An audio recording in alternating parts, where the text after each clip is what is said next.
Hello friends, नमस्कार friends. आज हम हल करने वाले हैं अभ्यास 3 को। इससे पहले हमने अभ्यास 1 और अभ्यास 2 इन दोनों को हल करा दिए हैं। तो इससे पहले वाला वीडियो नहीं देखें तो जरूर से एक बार देख लें, है ना। प्लेलिस्ट में सारी वीडियोज आपको चैप्टर वाइज मिल जाएगी। तो देखेंगे, बोला गया है ना कि अब आप दी गई संख्याओं की पूर्व की तरह स्थानीय मान बता सकते हैं। स्थानीय मान कैसे निकालते हैं ना, देखेंगे। अगर दशमलव वाला नहीं रहता, अगर हम जस्ट आपको ना यहाँ पर 11 का ही बोलते हैं स्थानीय मान, तो आप निकाल देते कि एक का स्थानीय मान एक इकाई के है तो एक से गुना करेंगे तो एक आ जाएगा।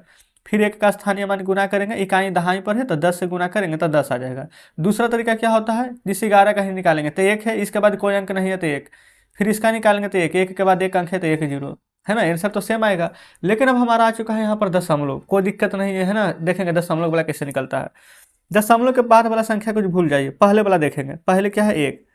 तो एक का स्थानीय मान नॉर्मल जैसे निकालते हैं, एक गुना एक, एक आंसर आ जाएगा। ठीक है, कोई दिक्कत नहीं है।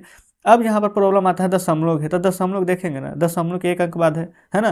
तो इसको लिखेंगे एक अंक के बाद दशमलव है ना, तो यहाँ पर गुना किया जाता है 1/10 से। ठीक है, तो यहाँ पर एक गुना एक, तो आंसर आएगा 1/10। आप चाहें इसको तो नीचे जीरो है तो ऊपर एक अंक के बाद दशमलव लगा करके दशमलव एक लिख सकते हैं, या फिर 0.1। ठीक है, कोई दिक्कत नहीं है। ये फिर दशमलव किधर ना, यहाँ पर हमारा हो जाता है 10वां भाग। ठीक है, इसलिए हम यहाँ पर 10 से भागा दिए हैं।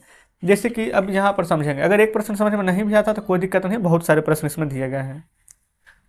देखिएगा, ये वाला देखेंगे दूसरा। जैसे दशमलव के बाद वाला छोड़ दीजिए, पहले देखेंगे दो है, तो दो का अगर बोलेंगे तो दो के बाद तो कोई अंक नहीं है। ठीक है, दशमलव के पहले देखना है, इसको छोड़ दीजिए अभी। तो एक है, तो एक से गुना करेंगे तो दो।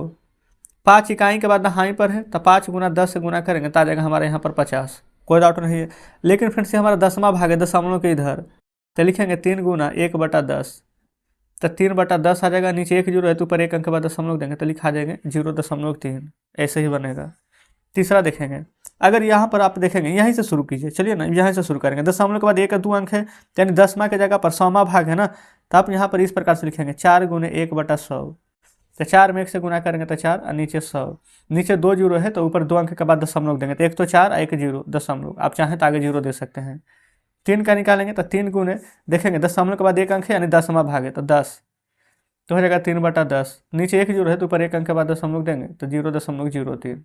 ठीक है, कोई दिक्कत नहीं है। अच्छा देखेंगे, हम गलती से 2 अंक के बाद दे दिए, सिर्फ एक अंक के बाद देना है, 3 के बाद। ठीक है, यहाँ ये 5। अब इधर देखेंगे, अब इसका काम खत्म, अब ये इकाई पर है दहाई पर है, तो 5 गुना 1 करेंगे तो इसका तो 5 आ जाएगा। इसका देखेंगे 2 गुना 5, 2 के बाद यहाँ पर देखेंगे एक अंक है ना, इकाई दहाई पर है, तो 10 से गुना करेंगे तब 20 आ जाएगा। तो इस प्रकार से फ्रेंड्स हमारे यहाँ पर स्थानीय मान निकल जाएगा, कोई दिक्कत नहीं है। आगे चलिए। अच्छा, अब आप चाहे डायरेक्ट भी बना सकते हैं। ठीक है, डायरेक्ट कैसे बनेगा देखेंगे। दशमलव के बाद 3 है तो गुना करेंगे ना, तो यहाँ पर 0.3 आएगा। अब यहाँ पर 7 है तो इसको अगर गुना करेंगे तो 2 अंक के बाद है ना, तो 0.07 आएगा। ये 6 है ना तो 6 ही आ जाएगा। ये 5 है ना तो 5 के बाद एक अंक है तो एक जीरो, 4 के बाद 2 अंक है तो 2 जीरो। समझे ना कैसे। यहाँ पर हम क्या किए फ्रेंड्स, ये 7 में दशमलव के बाद 2 अंक था, यानी कि 10वां भाग ये 100वां भाग था, तो हम यहाँ पर 1/100 से भागा देंगे। ये 10वां भाग है तो यहाँ पर 1/10 से भागा देंगे। ये इकाई पर है तो इसमें 1 से गुना, ये दहाई पर था तो हमने 10 से गुना किया, ये सैकड़ा पर था तो हमने इसको 100 से गुना किए। ठीक है, अब आंसर सबका ये वाला बिल्कुल सही है, डायरेक्ट भी बता दिए हैं। तो आप जैसे समझ में आता है बिल्कुल आप वैसे बनाइए। ठीक है, चलिए आगे बढ़ेंगे। देखेंगे यहाँ पर आगे आ चुके हैं, यहाँ पर बोला गया वही लिखने के लिए। देखेंगे जैसे कि ये वाला क्या है, इकाई, ये दहाई। देखेंगे इकाई की जगह पर दो, दहाई की जगह पर दो। ये क्या था, 10वां भाग, इसको दशांश बोलते हैं तो 5, इसको शतांश बोलते हैं 100वां भाग था 4। दशमलव के पहले क्या है 125, 5 क्या है हमारा यहाँ पर इकाई अंक ना, इकाई की जगह पर लिखेंगे 5, दहाई की जगह पर 2, सैकड़ा की जगह पर 1। यहाँ पर देखेंगे दशांश 3 और शतांश 5, दशांश 3 और शतांश 5। यहाँ पर दशांश 7 और शतांश 8। ये क्या हो जाएगा, 4 इकाई और 3 है तो एक दहाई और एक हो जाएगा सैकड़ा। ठीक है, उसी प्रकार से दशमलव के बाद दशांश शतांश हजारवां, 3 6 5 है, 3 6 5। जस्ट इसके पहले वाला इकाई दहाई सैकड़ा 8 3 5 है, तो लिख देंगे 8 3 5। ये देखेंगे दशांश शतांश 3 और 2 है। इधर आइए, इकाई दहाई सैकड़ा हजार हो जाएगा ना, तो 1 2 4 6, यहीं से लिख देंगे 1 2 4 6। ये देखेंगे 3 4 5 6, यहीं से हो जाएगा 3 4 5 6, फिर हो जाएगा 1 5।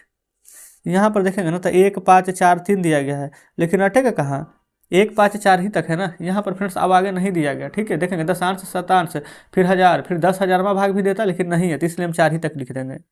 फिर देखेंगे यहाँ पर ना जीरो दिया गया है इकाई के जगह पर, तो इकाई के जगह पर जीरो लिख सकते हैं, और नहीं भी लिखते तो कोई दिक्कत नहीं था। फिर यहाँ पर देखेंगे दशांश 2 शतांश 3 हजारमा 4। तो जस्ट इस प्रकार से ये वाला हमारा पूरा फिल हो चुका है, कोई दिक्कत नहीं है।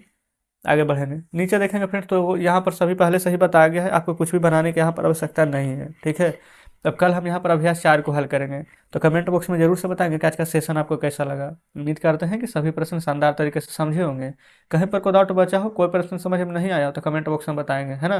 तो मिलते हैं फ्रेंड्स आपसे कल नेक्स्ट वीडियो में नेक्स्ट चैप्टर के साथ।